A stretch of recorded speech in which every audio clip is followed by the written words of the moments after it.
একটা সম্পর্ক থেকে মুভ অন কিভাবে করবেন, বিস্তারিত এ বোনটার মুখ থেকে শুনুন। আমার 4 বছরের রিলেশনশিপে ব্রেকআপ হয়ে গেছে, আপু আমি মুভ অন কিভাবে করবো?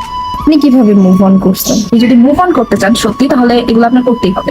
কোনো ভিডিওস, স্ক্রিনশট, কোনো কনভারসেশন, তুমি এখন টিনেজার্স আবেগের খেলায় আসো, সেজন্য ভাবতেছো পড়াশোনা ওভাররেটেড। আপনাদেরকে আজকে কিছু কথা বলবো যেটা হয়তো আপনাদের জন্য কাজে দিতে পারে। আর আপনারা মুভ অন কিভাবে করবেন বা আমি কিভাবে করছি, আমি ভিডিওটা অনেক অনেক কিছু মিস করবো। রিলেশনশিপ ব্রেকআপ হয়ে যাওয়ার পরে মুভ অন করা খুবই tough, I know, but move on করতে হবে। এইটার জন্য আপনাদের ফার্স্ট কাজ হচ্ছে কোনো মেমোরি রাখা যাবে না। ওয়েট, আমি আরেকটু ক্লিয়ার ভাবে আপনাদেরকে বোঝা বলতেছি। কোনো মেমোরি রাখা যাবে না, এটা আমি বলতেছি তার কারণ হচ্ছে পাস্টের যে মেমোরিজ গুলো সেগুলো খুব বেশি প্যাথেটিক। একটা মানুষ নাই, সেটা যতটা না বেশি প্যাথেটিক হয়, পাস্টের যে মেমোরিজ গুলো আছে ওগুলো যখন আমাদের মনে পড়ে তখন ওইটা আরো বেশি পেইনফুল হয়, রাইট? তো ধরেন প্রথমে আপনার যেটা করতে হবে সেটা হচ্ছে সব কনভারসেশন ডিলিট করতে হবে, কোনো কনভারসেশন রাখাই যাবে না। And then phone number delete করবেন, গ্যালারিতে যত পিকচার্স আছে, ভিডিওস আছে, স্ক্রিনশট আছে, সবকিছু ডিলিট করে দিবেন।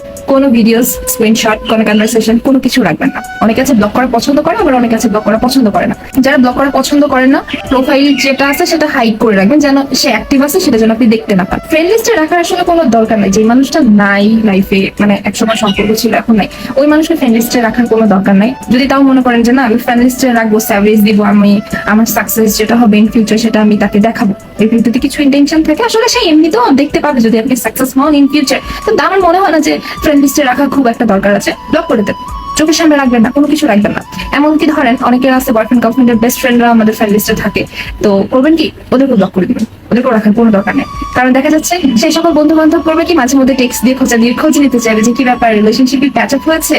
সেই সকল টক্সিক পিপল রাখার কোনো দরকার নাই লাইফে। যদি মুভ অন করতে চান সত্যি, তাহলে এগুলো আপনার করতেই হবে। এন্ড মোস্ট ইম্পর্টেন্ট কাজ যেটা হচ্ছে নিজের জন্য, নিজের ফিউচারের জন্য, এটা হচ্ছে নিজেকে ব্যস্ত রাখা। আচ্ছা বাই দ্য ওয়ে, কিছু কিছু মানুষ আমার বলবে যে ঠিক আছে ফোন থেকে কনভারসেশন ডিলিট করলাম, ছবি ডিলিট করলাম, সবকিছু ডিলিট করলাম, বাট ব্রেনে যেটা আছে সেই পয়েন্টে আমি আসতেছি।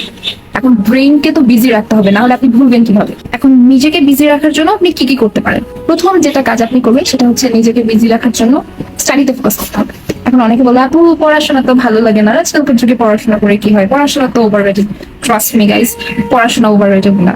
পড়াশোনা তোমার লাইফের খুবই ইম্পর্টেন্ট একটা জিনিস। আর তুমি এখন টিনেজার্স আবেগের খেলায় আসো, সেজন্য ভাবতেছো পড়াশোনা ওভাররেটেড। যাই হোক, পড়াশোনা যে ওভাররেটেড কি ওভাররেটেড নাই নিয়ে নেক্সট আমি ভিডিও দিব, ওগুলো বাদ দিন, স্টাডিতে ফোকাস দিবা। আর একটা কথা হচ্ছে যেভাবে পারো নিজেকে বিজি রাখো।